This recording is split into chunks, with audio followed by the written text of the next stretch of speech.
स्थावराङ्कुरवद्भूमि मुद्विद्य व्यक्त एव सः स्वयंभूतं जातमिति स्वयंभूरिति तं विदुः।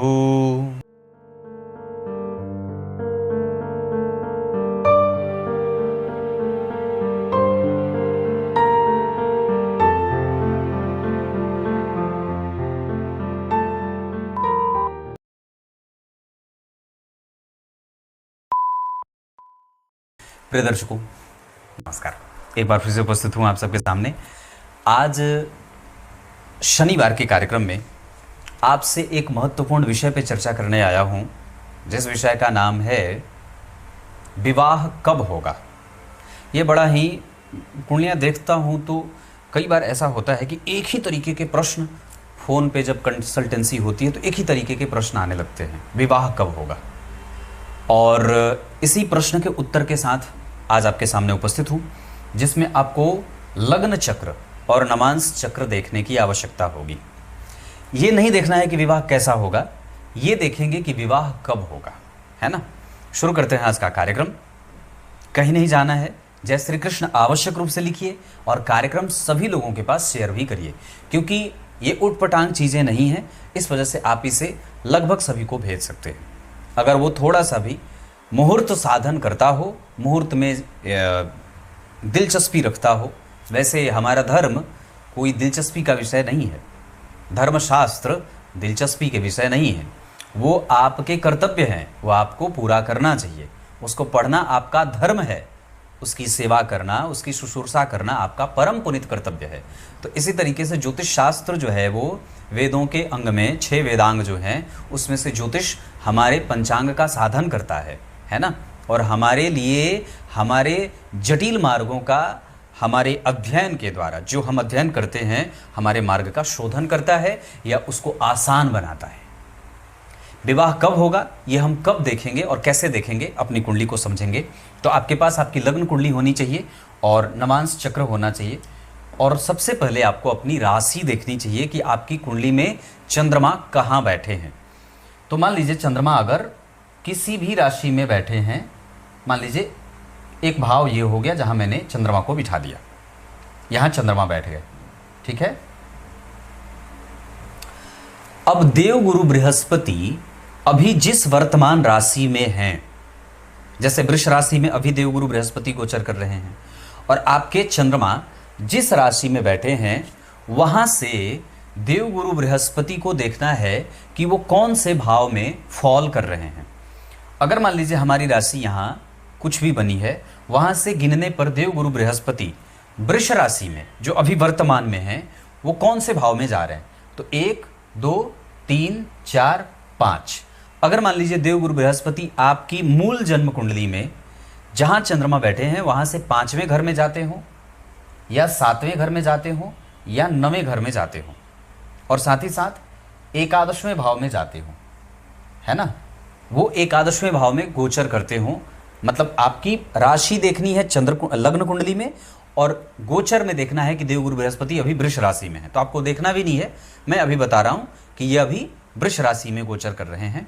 तो आपकी राशि से गिनने पर अगर ये 5वें 7वें 9वें और 11वें भाव में बैठे हैं और साथ ही साथ ये जन्म कुंडली के अष्टम भाव में भी गोचर कर रहे हों, आपकी राशि से 8वें घर में भी गोचर कर रहे होंगे, तो ये पहला सिद्धांत होगा कि आपकी विवाह की स्थिति बनी हुई है।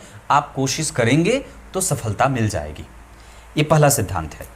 दूसरा, जो महादशाओं से देखना है कि आपके ऊपर से अभी कौन सी दशा चल रही है ना। महादशा अभी अगर आपकी कुंडली में, मैं बात करता हूं कि महादशा अगर आपकी कुंडली में कौन से ग्रह की चल रही है, आपने देख लिया कि सूर्य की चल रही है, चंद्रमा की, मंगल की, बुध की, गुरु की, शुक्र की, शनि की, राहु की, केतु की, किस ग्रह की दशा चल रही है, राहु केतु को भी देख लेना होगा। तो आपकी कुंडली में जो ग्रह अभी एक्टिव है महादशा में, अगर वो आपकी कुंडली के लग्नेश होते हों, अगर वो ग्रह जो एक्टिव है आपकी कुंडली में वो अगर आपकी कुंडली का लग्नेश होता हो, द्वितीयेश होता हो, चतुर्थेश होता हो, पंचमेश होता हो, सप्तमेश होता हो, नवमेश होता हो या एकादशेष होने के साथ साथ 12वें भाव का अधिपति भी होता हो। 12वां भाव थोड़ा कम, पर बाकी के सारे भाव लग्न, द्वितीय, चतुर्थ, पंचम, सप्तम, नवम और एकादशवां, अगर वो ग्रह जो आपकी कुंडली में एक्टिव हो और इसी भाव का वो स्वामी बनता हो, और पहला सिद्धांत भी आपकी कुंडली पे अगर लागू हो रहा है, तो ये ग्रह महादशा में और वो ग्रह गोचर में विवाह के बहुत अच्छे सिद्धांत लागू कर देते हैं, या विवाह होने के लिए बड़े अच्छे परिणाम देने वाले हो जाते हैं। मतलब आप थोड़ी मेहनत कर देंगे तो आपको सफलता मिल जाएगी विवाह के लिए। ये दूसरा सिद्धांत है। अब अगर बात करते हैं कि अगर मान लीजिए राहु और केतु एक्टिव हैं तो क्या होगा, तो भी हमें यह देखना होगा कि राहु और केतु सप्तम भाव के अधिपति के साथ बैठे हैं क्या, या एकादशवें भाव के अधिपति के साथ बैठे हैं क्या, या जन्म कुंडली के पंचम भाव के अधिपति के साथ और नवम भाव के अधिपति के साथ बैठे हैं क्या। अगर ये इन भावों के स्वामी के साथ बैठे हैं, बैठना है, तो भी ये आपकी कुंडली में विवाह का सूत्र लागू हो जाता है। फिर ये भी विवाह का योग बनाने वाले ग्रह बन जाते हैं। ये दूसरा सिद्धांत था। अब तीसरे सिद्धांत पे आपका ध्यान लेके आता हूं।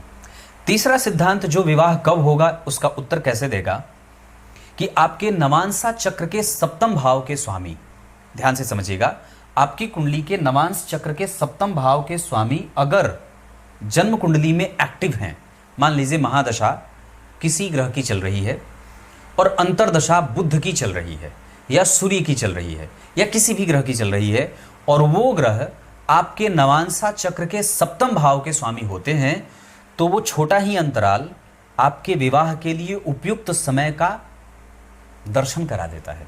वो ये बताता है कि मैं एक्टिव हूं, मतलब तुम्हें विवाह के लिए कोशिश कर लेनी चाहिए। उसके साथ भी अगर नवांश कुंडली के एकादशवें भाव के स्वामी और लग्न भाव के स्वामी अगर एक्टिव हैं अंतरदशा में महादशा के बाद, तो भी ये ग्रह एक्टिव होकर के विवाह के लिए उपयुक्त समय का निर्धारण करवा देते हैं। ये जो सिद्धांत है ये आपको नवांश चक्र से देखना है। क्लियर है? ये तीसरा सिद्धांत है। अब चौथे सिद्धांत पे लेके आता हूं। विवाह कब होगा, इस प्रश्न का उत्तर हमारी कुंडली के चंद्रमा भी देते हैं, और साथ ही साथ विवाह ठीक होने का जो निर्धारक ग्रह है वो देवगुरु बृहस्पति और चंद्रमा, ये दोनों ग्रह भी बनते हैं। जैसे उदाहरण देते हैं, अगर जन्म कुंडली के पंचम भाव के स्वामी आपकी कुंडली में महादशा या अंतरदशा या सूक्ष्मांतर दशा में एक्टिव हैं, मान लीजिए उनकी दशा चल रही है, उसी राशि से अगर चंद्रमा का गोचर बन जाता हो, या फिर उसी राशि पे अगर देवगुरु बृहस्पति की दृष्टि पड़ जाती हो। उदाहरण देते हैं, मान लीजिए आपकी कुंडली के पंचम भाव के स्वामी जो ग्रह बन रहे हैं, उसी ग्रह की महादशा, अंतरदशा या प्रत्यंतर दशा आपकी कुंडली में अभी चल रही है, ठीक है, और वो जो राशि पंचम भाव में बनी है, पहले तो उनकी दशा चल गई, उसके बाद चंद्रमा वर्तमान गोचर में उसी राशि पे फॉल कर रहे हैं। मान लीजिए यहाँ वृश्चिक राशि बनी, मंगल यहाँ के स्वामी हो गए, मंगल की ही दशा चल रही है, और चंद्रमा उस दिन वृश्चिक राशि पर ही गोचर कर रहे हैं, और किसी भी तरीके से देवगुरु बृहस्पति की कोई सी भी दृष्टि अगर उसी राशि पे पड़ जाती है, तो उसी दिन विवाह ठीक होता है। या लड़के वाले या लड़की वाले उसी दिन आपको ये सूचना दे देते हैं, सूचित कर देते हैं कि हाँ मुझे विवाह पसंद है, बात आगे बढ़ाई जाए। ये पंचम भाव के कारण होता है।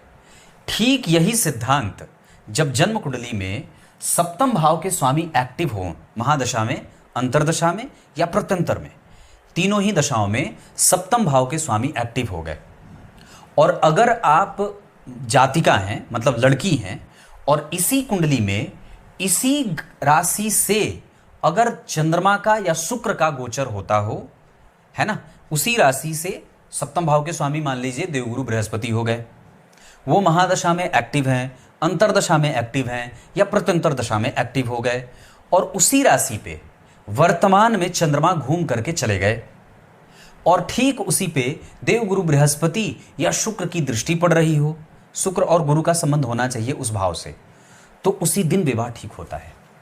उसी दिन 2 ही 4 दिन, अगर ये एक दिन चंद्रमा रहेंगे, 1 से 2 दिन रहेंगे, तो उस ये 2 दिन और जितने दिन तक गुरु की दृष्टि पड़ती है, शुक्र का गोचर 1 महीने तक रहेगा, तो ये पूरा समय विवाह का हो जाता है। वो दिन कैसे फिक्स होगा? तो ये दिन फिक्स होगा चंद्रमा से, जब इसी राशि से चंद्रमा गोचर करेंगे।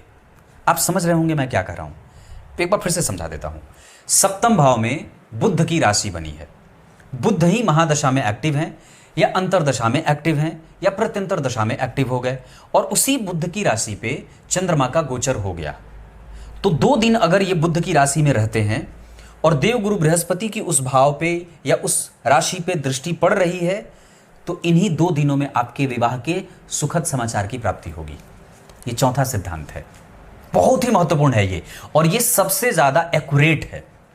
ये जो सिद्धांत है, चौथा सिद्धांत, ये सबसे ज्यादा एक्यूरेसी के मामले में आगे है। हम जाने अनजाने ही सही, पर ये रास्ते अगर अपना लेते हैं तो हमारा काम बन जाता है। अब 5वें सिद्धांत पे लेके आता हूं। जब जन्म कुंडली में आप अगर किसी से पूछने जा रहे हो, किसी से आपने पूछा, किसी पंडित जी से या किसी ज्योतिषी से, कि विवाह कब होगा, विवाह होगा भी कि नहीं होगा, और जब जन्म कुंडली में चंद्रमा के ऊपर गुरु की दृष्टि पड़ जाती हो प्रश्न कुंडली के आधार पे, और साथ ही साथ जन्म कुंडली में चंद्रमा पक्ष के बल से बलवान होते हों, शुक्ल पक्ष की अष्टमी तिथि से लेकर के कृष्ण पक्ष के अष्टमी तिथि के बीच के प्रश्न पूछे जाते हों, इस बीच में प्रश्न पूछे गए हों, और अगर लग्न पे मंगल की दृष्टि पड़ जाती हो, या जन्म कुंडली के भाग्य भाव पे गुरु और चंद्रमा का संबंध बन जाता हो उस दिन के गोचर कुंडली में, तो भी विवाह का योग बन जाता है। तो मैंने बताया लग्न कुंडली से, मैंने नवांश कुंडली से बताया, मैंने गोचर चक्र से बताया, और प्रश्न चक्र से भी बता दिया।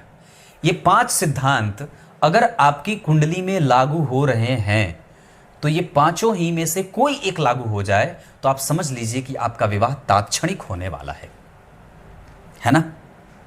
कुछ इसी तरीके से आज के इस महत्वपूर्ण कार्यक्रम का समापन करते हैं। कार्यक्रम के आरंभ में जो मैंने श्लोक पढ़ा है वो स्वयंभू शिवलिंग की परिभाषा देता है। हम लोग कई बार हमारे दिमाग में ये प्रश्न उठता है कि स्वयंभू शिवलिंग कौन होते हैं भाई? तो उसका उत्तर शिव पुराण में आया है।